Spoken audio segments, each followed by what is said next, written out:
Hey there, Christopher Thunder here from the world's dirtiest workshop. I'm here with my empty car stereo dashboard opening. And I have this. So this is try number 2. This is a Nissan adapter. Shows you just how cars work with similar plugs. So this is a Subaru 2013 Forester. This is a Nissan adapter. Now I had what I would call like a Toyota style adapter before in a green package. It was wrong. And that's okay. These are those plugs and they don't fit anything.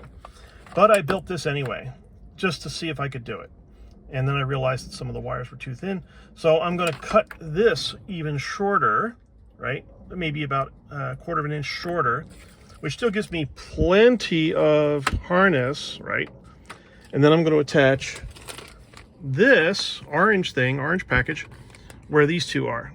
And I should have a complete stereo again. Now, part of the problem is there's 5 plugs here, including an antenna and a ground, okay? And all that being said, okay, here is the ground, okay? I'm only using this wire, okay? Now, what are these other ones? Well, there's a 4-pin one, okay, which is this one. That's USB. That goes to the USB plug, right there. That's not going to work anymore.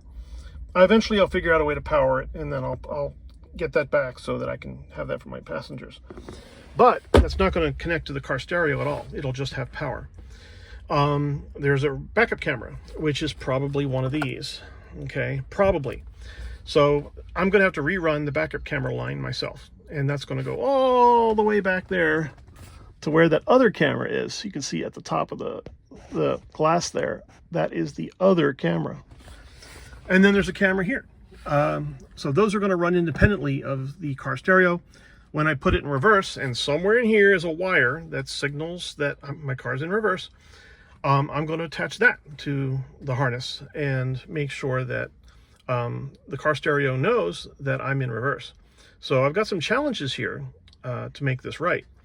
I'm going to have to run my own backup camera wire. I'm going to have to tell the car stereo that I'm in reverse.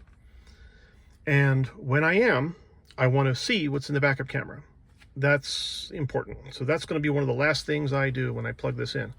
But what's important is I can put it all together and take it apart, put it all together and take it apart, and not have one of the pins break.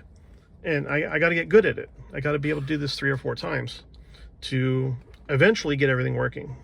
So I got to get into a way of doing things, a methodology of doing this. So very important. Stay happy, stay smart, and work with others like I did today. You're a team member, right? Always. And you'll get the job done, and eventually you'll get the right product, even if it takes 2 tries. Thanks again for watching me, Christopher Thunder, from the world's dirtiest workshop. Bye-bye.